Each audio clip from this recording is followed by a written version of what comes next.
I want to tell you about a strange thing that people do. They run from their future, not from danger, not from something bad, from something good, from the version of themselves that is more capable, more confident, more present in the world. It sounds strange. Why would anyone run from something good? But they do, not consciously, not deliberately. They run by staying busy with everything except the things that would move them forward, by filling their days so completely with the urgent and the comfortable that the important, the English practice, the course, the skill that would open the next door gets pushed to later, always later. They run by telling themselves they are not ready yet, that the time is not right, that they need just a little more preparation before they take the step. They run by making the future so abstract and distant that it does not feel quite real, just a nice idea, something that will happen eventually, somewhere ahead. But the future is not somewhere ahead. The future is being built right now, in the choices of today, in the 20 minutes opened or closed, in conversation attempted or avoided. Your future is not waiting for you somewhere. You are running toward it or running from it right now. Today's story is about a young woman named Sarah. Sarah had a future she wanted, and she had been running from it quietly without realizing for longer than she knew, until she stopped and turned around and walked toward it instead. This is her story. Meet Sarah. Sarah was 28 years old. She worked at a small architectural firm, managing client communication, coordinating project timelines, handling the administrative backbone of the business. She was efficient and dependable. The firm could not have run as smoothly without her. She had a future she had imagined clearly since her early 20s, working for an international organization, something with a global mission, the kind of work that felt meaningful beyond the local, that connected her to a wider world, that used her organizational skills in service of something she genuinely cared about. She had identified specific organizations she admired. She had read their job postings. She knew exactly what they looked for. English, strong professional English, was the central requirement on every posting she had ever read. And Sarah's English was good. She had studied seriously for 3 years. Her written English was excellent. Her reading was strong, but she had never applied to a single international organization. Not once. In 4 years of wanting to. In 4 years of reading job postings. She always found a reason. Not ready yet. Her spoken English needed more work. She would apply after the next course, after the next level, after she felt more prepared. The reasons were always reasonable, and they were always pointing to the same direction, away from the future she wanted. Her friend Lena, a direct, warm woman who had known Sarah since university, finally said what she had been thinking for 2 years. What Lena said. Lena was 29 years old. She had left a comfortable local job 2 years ago to pursue an international opportunity. Terrified, underprepared feeling, and certain it was the right thing. She had been right. She had coffee with Sarah and listened to the familiar update, the organizations Sarah admired, the job postings she had read, the reasons she was not applying yet. When Sarah finished, Lena was quiet for a moment. Then she said, "Sarah, how long have you been not ready?" Sarah looked at her. 2 years of seriously considering it, said Lena. Probably 4 years of knowing you wanted it. 6 years total of your future waiting for you. She paused. In all that time, have you become more ready? Sarah thought honestly. My English has improved, she said. Yes, said Lena, it has, because you practiced it. And if you had applied 2 years ago and not gotten the role, your English would have improved through the process, through the interviews, through the feedback, through the experience of trying. She looked at Sarah directly. The readiness you are waiting for does not come before the application. It comes from the application, from the trying, from walking toward the future instead of reading about it from a safe distance. She picked up her coffee. You are not waiting to be ready, she said gently. You are running from your future, and it is time to stop running. Lesson 1. Turning around. That evening, Sarah sat with her notebook. She thought about Lena's words, running from your future. She thought about 4 years, about every job posting she had read and bookmarked and not applied to, about every reason she had given herself. Not ready, not yet. After the next course, she thought about what ready would actually look like. If she described it specifically, what conditions would have to be true before she felt ready? Perfect spoken English. She knew this was not realistic. Spoken English improved through use, not through preparation. A stronger portfolio. She had been building one. It was already strong enough for entry-level international roles. More confidence. Confidence came from doing things, not from preparing to do them. Every condition she could name would be better addressed by applying than by waiting. She opened her laptop. She found the organization she admired most. She found their open positions. There was one role, a coordinator position, that matched her skills almost exactly. The deadline was in 3 weeks. She started the application, not finished that evening, started, draft written, the process begun. She wrote in her notebook, started the application tonight, 3 weeks to the deadline. I stopped running. I turned around. I am walking toward it now. Daily English sentences. Repeat after me. I stop running and I turn around. I walk toward my future. The readiness comes from trying, not from preparing to try. I open the application tonight. I start. That is the whole step. Every reason I had was pointing away from what I wanted.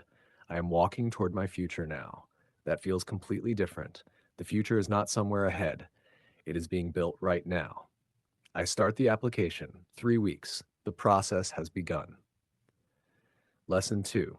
The application process. 3 weeks of working on the application. Sarah took it seriously. She rewrote her cover letter 4 times. She researched the organization thoroughly. She prepared for the potential interview by practicing English answers to common questions out loud in her room to herself. The practicing out loud was new. She had never done this before. It was uncomfortable in a way that written preparation was not, but she did it because Lena was right. The spoken English she had been waiting to improve would not improve from waiting. It improved from speaking, even to herself, even in an empty room, even imperfectly. She submitted the application 3 days before the deadline. Then she waited. 2 weeks later, an email. They wanted to schedule an interview. She stared at the email. She had not expected this. Not so quickly. Not from her first application to her first international organization. She felt the familiar pull. She was not ready for an interview. Her spoken English was not perfect. She needed more time to prepare. She recognized it. Running again. The same direction. She replied to the email.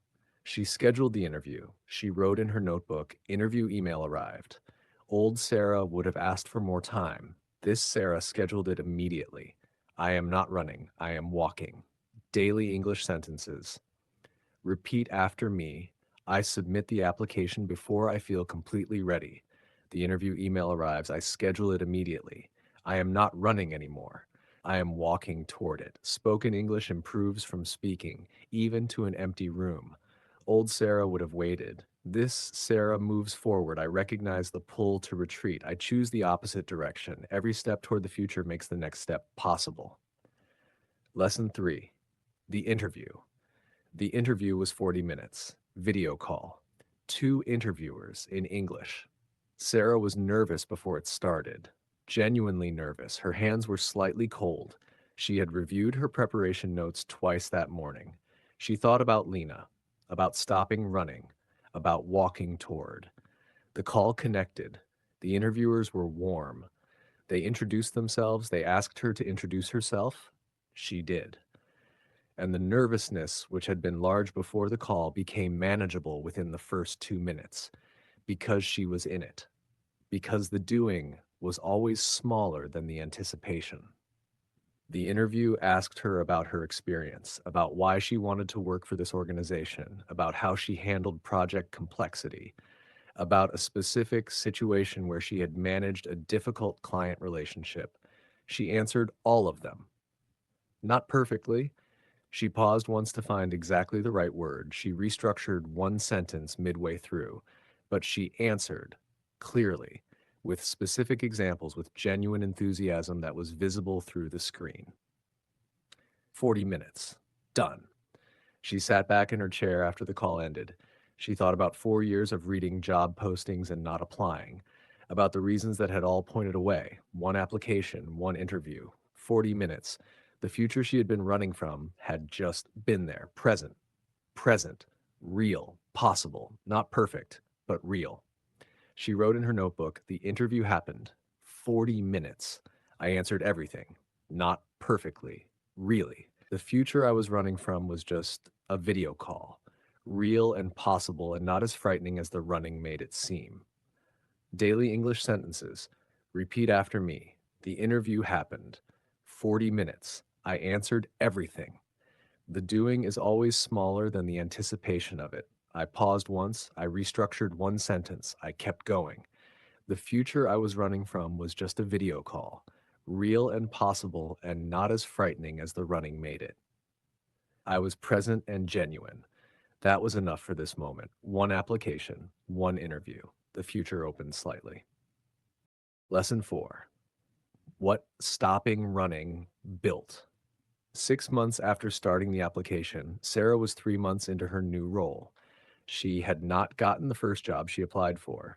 She had gotten to the final round and received a feedback email that said her profile was strong and her communication skills were impressive, and they encouraged her to apply again in 6 months. She had applied to a second organization 2 weeks later. She had gotten that role, a project coordinator position at an international development organization. Remote first, work with teams in 4 countries, English all day, 3 months in. She was genuinely capable of the work, not perfectly fluent, not without occasional struggles, but genuinely, functionally, professionally capable. She thought about 6 years of knowing she wanted this, 4 years of specific job postings bookmarked but not applied to, 2 years of Lena watching and not yet saying what needed to be said, and 6 months of stopping running, one application, one rejection that felt like information rather than failure, one more application, one yes, 3 months of walking toward the future she had been running from. She wrote in her notebook, 3 months in, the future I was running from, I am living it now. It is harder than I imagined. It is better than I imagined, both at the same time. I stopped running 6 months ago. I am so glad I did. Daily English sentences. Repeat after me. I am living the future I was running from. It is real. Harder than imagined, better than imagined, both at the same time. The first rejection was information, not failure. I applied again 3 months in. Genuinely capable, not perfect, real. I stopped running 6 months ago. That was the most important moment. The future opened when I walked toward it instead of away. I am so glad I stopped. That is all I need to say. Final words. Turn around. Sarah's story is simple. She wanted a future for 4 years. She ran from it quietly, reasonably, with excellent excuses for almost all of that time until Lena said one thing. You are not waiting to be ready. You are running from your future. And Sarah turned around. One application, one interview, one rejection that produced information, one more application, one yes. 3 months of living the future she had been running from. Maybe you are running from yours. Maybe the English course you keep bookmarking but not opening, the application you keep reading but not submitting, the conversation you keep almost having but redirecting. All of it is running in the direction away from what you want. I want to say one thing. Stop. Turn around. Take one step toward the future you have been avoiding. Not a perfect step, not a brave leap, just one small, honest step in the right direction. Open the course, start the application, have the conversation, because the future you are running from is not a terrifying place. It is just slightly unfamiliar. And once you are in it, walking toward it instead of away, you will wonder why you ran for so long. Stop running. Your future is waiting. See you in the next one. Stay calm, stay brave, and stop running from your future.